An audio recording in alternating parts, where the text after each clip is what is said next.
Hello everyone, thank you so much for sticking with us, and another year has elapsed. This is Dr. Adu-Nyarko, psychiatrist, a lead clinician, and a mental health expert at the Aiden specialist group. Thank you so much for attending to all your mental health care needs with us. May is here again, and May is Purple Month, the month when we pause to reflect on our well-being and how we are being able to achieve our goals and objectives in life, because that is the product of our mental well-being. So Purple Month is here again. This year, the focus is on action, turning awareness into action, and we're seeing that mental well-being for all, turning awareness into action. So quickly, I want us to look at a few things that ensures that we have mental well-being. And these cut across all ages, but especially to look at the developing person or children and adolescents. But just as you listen, reflect to see whether growing up you did get this, and if you didn't, as an adult, what are the things that you need to modify so that you have things that protect your mental well-being? So I'm going to mention the protective factor, and I tell you how it impacts your mental well-being positively. The first and most important factor that protects our mental health is a supportive family. Yes, a supportive family. So like we say, charity begins at home. Yes, in mental health too. The strength and the integrity of your mental well-being comes from getting a supportive family. And by a supportive family, what I mean is that being able to have a social support system that feels like family, that provides you with the necessary support you need. So they may not necessarily be made up of your biological parents and siblings. It might be a reconstituted family setup, but if it is supportive, then it is good for your mental well-being. What benefit do you get from getting a supportive family? Emotional security and emotional stability. Yes, our families provide the first contact environment for our social development. So your social well-being and your social development was developed based on the kind of social interactions and exposures you had in your family. So if you find that as an adult you have difficulty with social behavior and social interactions, you will probably need to get in touch. Let us look at where you had some difficulties, where you did not develop too well, and help you recover, because it is never too late to make a move for your mental well-being. Great, thank you for sticking with us. So we're looking at what are the things that contribute positively towards your mental well-being. And our second point, in case you missed the first one, our second point is a positive school climate or school environment. Why so? Because our school or our church community becomes most of the time the second social environment within which we interact, outside our primary or nuclear family environment or extended family environment. What benefit do we get from a positive school climate? We get confidence and a sense of belongingness. And this is really helpful, especially for the formative years of life, and you are going to carry this throughout life. I must say that even your personality that you form as an adult is hinged on how positive your school climate was. You may become introverted or extroverted based on the experiences you have in the school environment. So what action points should be there for parents, teachers and guardians. Let us work together through the Parent-Teacher Association to make sure that the school environment is healthy. So the factors that ensure that the school environment will be safe and the actions we should take as parents, as teachers, as caregivers, security men, non-teaching staff, everybody who is a stakeholder in the school environment. Let us call out the bullies. Let us assess the bullies. Let us find out what are the challenges these bullies are facing for which they are externalizing it and picking on other people and victimizing them. Let us also help the victims of bullies to find their voice, to voice it out. Let us resource them with what they need to do in order to be able to overcome bullying. Let us not ourselves as teachers and principals become bullies in the school environment. Let us steady the children and the young people under our care closely so that when they are deviating from the acceptable principles and behaviors, we can identify it and get early help for them. Let us help those who are not coping well with the challenges and the stresses of peer life, of adolescent, of teenage. Let us help them build better coping strategies and develop resilience instead of taking to shortcuts like substance use, which unfortunately is becoming rampant amongst our young adults. The reason why the school environment is very critical is because it is the foundation and the grounds by which we are developing the human capital of the nation. And our mental well-being is being brewed and nurtured in the school environment. So let us all come together and act for the mental well-being of our children, our students, young people, young adults, in whatever learning environment they found themselves. Great. So we learned that in the school environment, we are getting confidence and belongingness. The next protective factor for our mental well-being is healthy friendships. And yes, what do we get from healthy friendships? We get social support. We get an enabling environment. We get confidence. We get belongingness from there. So we need to, one, develop the skills that helps us to choose healthy friendships, healthy relationships. How will you know that a relationship or a friendship is not healthy? If you find that it is able to activate significant distress and anxiety in you, then this is not a healthy relationship for you. And you need to be able to come out and talk about the issues of distress and address it. So healthy relationships include learning good communication skills. You cannot be in a relationship and not know how to communicate. So build healthy means of communication. Do not cause emotional trauma or emotional abuse in addressing conflict. Conflict resolution is a skill for maintaining your mental well-being. Learning how to deal with disagreements and tolerate each other in relationships is healthy for your mental well-being. Learning how to appreciate each other in the relationship. Learning how to be supportive of each other and to forgive each other when you err on the wrong side of the other person. All promote good relationships and protect your mental well-being. So what am I saying?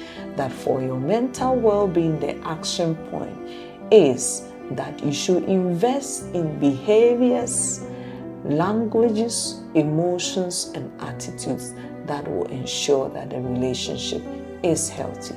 Thank you very much for sticking and staying. Welcome back.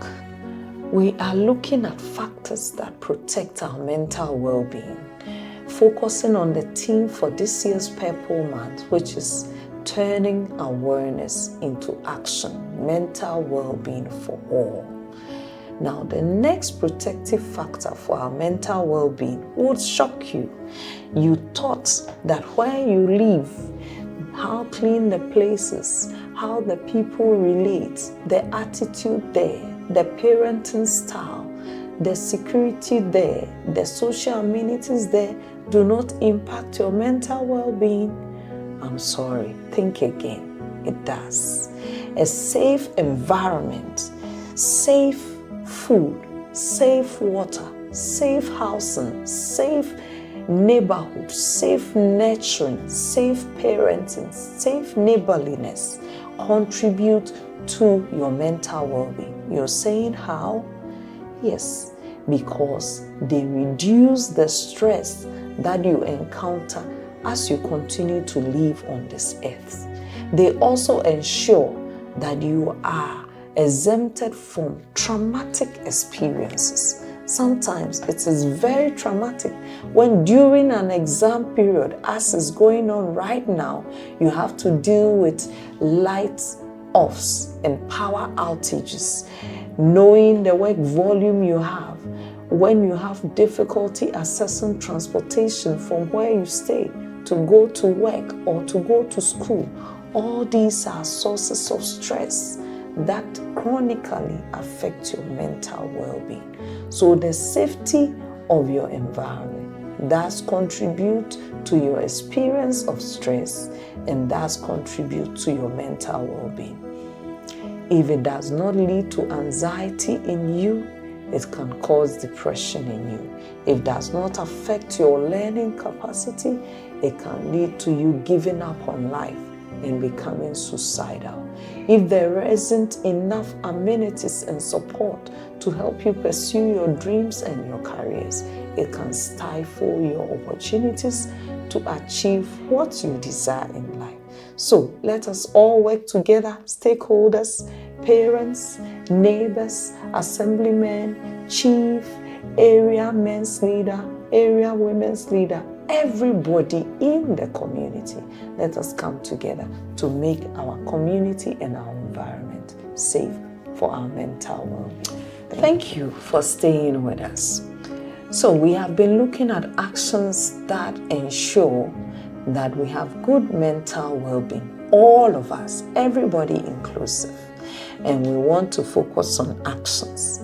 Now we are looking at protective factors, things that protect your mental well-being and how they impact your mental health. So the opportunities to play, yes, you heard me right. Have fun, yes. Recreation, yes. These things are good for your mental well-being. They allow you to be able to have emotional expression. Yes, so going to the waterfall, Rattree Park, Rawlins Park, going on a trip, on an excursion, kayaking, going sightseeing, all these do contribute to our mental well-being by allowing us to have an emotional experience. I must say that there are people who, because of their mental health, have very restricted emotional expression. And for such people, allowing them to engage in social and recreational activities help them to develop social skills. And this is an action point we need to look at. So plan your year, half year. What are the recreational activities you have thought of for yourself, your family, your spouse, and your children? You haven't thought of it? Please consider it. It is for your mental well-being. Thank you. Hello. Thank you for staying with us. We have been looking at actions, turning awareness into action, ensuring mental well-being for all. And we have been looking at several factors that protect our mental well-being and the impact they have on our mental well-being. The last thing we talked about was play and recreation. Yes, being intentional to play, to have fun, to have recreation. Healthy recreation, I must say, ensures that you have a good emotional expression. The next important protective factor is early intervention. So all this while, we've talked about several mental health conditions for different age groups. We have shared the signs and symptoms that point to some mental health challenges. We have understood that your mental well-being is a product of the interactions of your brain, your genes with the environment. Now, having learned all these things, do we keep it and stay with it and hide it? No. We need to come forward early. We need to start interventions early. Why? Because early interventions enhance the long-term outcome of the condition. Any condition that does not get early intervention becomes chronic. And when it becomes chronic, it becomes difficult to resolve and improve of it. Most especially if the problem was identified in children, then you have to address it.